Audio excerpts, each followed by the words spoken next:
embarrassment with money. See how they go, maybe, but I don't know, maybe not. Okay, so 400-year-old poem. I'm going to rap you the original 400-year-old language that we ye old English. The second verse is going to be more of a contemporary remix, so you understand what it's actually about. But just to give you the little gist, basically Shakespeare is saying, baby, you are so beautiful. I'm not going to compare you to a summer's day though, because sunshine doesn't last forever. And of course in this country we know that that's true, because it's kind of rains quite a bit. But yeah, so basically that's what he's saying. He's saying, I'm not going to compare you to a summer's day, because sunshine goes away, but your beauty is going to last forever. And it kind of has, because we're still talking about this poem 400 years on. So here we go. Here we go. Shall I compare thee to a summer's day? Thou art more lovely and more temperate.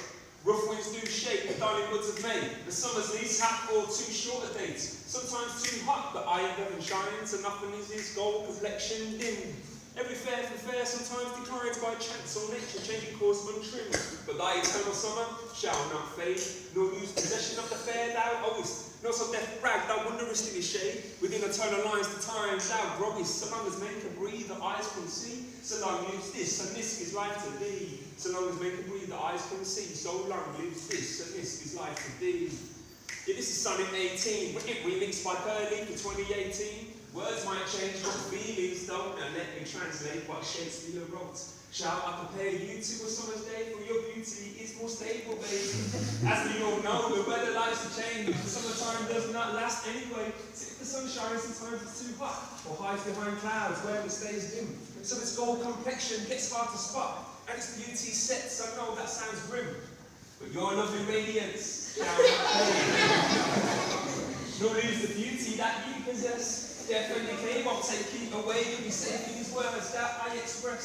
So long as men can breathe, the eyes can see. So long lives this, and this is life to thee. So long as men can breathe, the eyes can see. Baby, you will live for eternity. Big round of applause!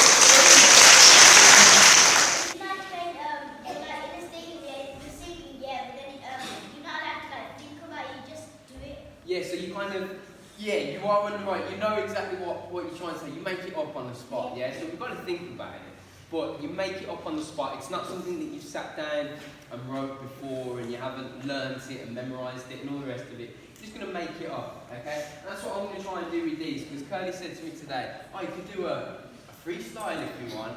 And I was like, I don't know if I could do it. I dare ya. Oh, that's it then. Alright, so Kurly's dared me to see with some of these words and phrases that we've taken from Shakespeare, if I can put some of these, and I'm going to do it for all of them, if I can put some of these into a little freestyle. Who can remember when I worked with you a few months ago? What was our little hook, what was our little phrase that we were saying at the beginning of our sentences? What were we saying? So we wanted to keep to that 4-beat, didn't we? What was we saying?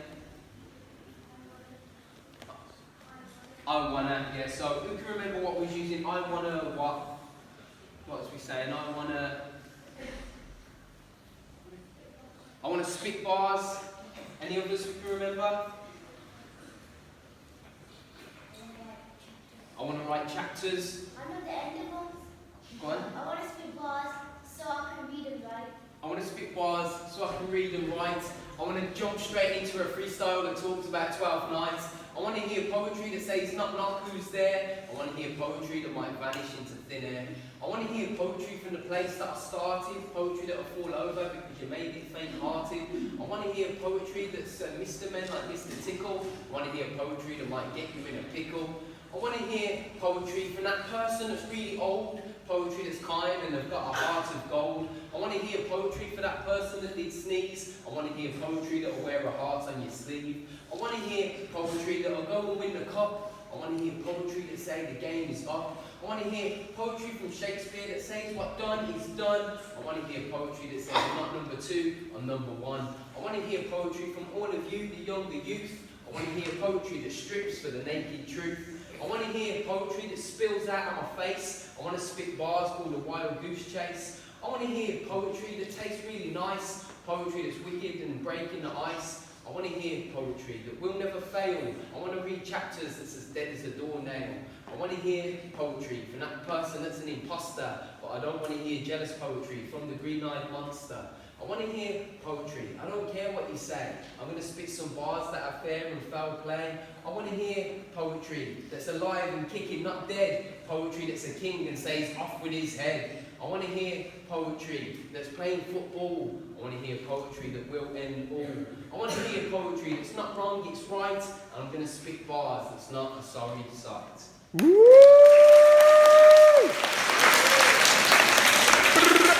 Shakespeare stories had a lot of killing. Shakespeare had no fear. This made his plays very thrilling. He wrote plays while drinking beer. We've got a few of the teachers together. It's the end of the day. Teachers, what did you think of the day initially? I loved it, and I thought it was great for Year 6, particularly because it started off with a rhyming battle. I've never seen such an interesting way of getting children to rhyme, because if I'm honest, rhymes can be really clumsy sometimes, but they were just flowing and they were coming up with so much vocabulary that it just blew my socks off. You know what they do as well, obviously with yourselves, you really make it fun for them. That's what they enjoy. They find it, getting involved, writing anything they want, obviously, which makes sense, sensible or whatever. That's what they love about it, and they really enjoy it every year. Yeah, and the beatboxing element, I think that really engages them. They like to see it in like a modern context, especially like Shakespeare, bringing it up to date. I think they really enjoy that. Some of the quieter ones were a lot more confident in their delivery. And I think it helped them performing in larger groups. So they had like a couple of lines, so it wasn't that intimidating. So they felt that they could achieve that goal. And if you told me at the start that they were going to look at rhyming patterns and creating sonnets, I'd have thought, whoa, that could be a bit dry. But they learned all that without even realising that was what was happening, which is an amazing achievement, I think. Thank you and very much. They loved the fun. You guys have been amazing. So thank you very much for looking after us today. Thank you.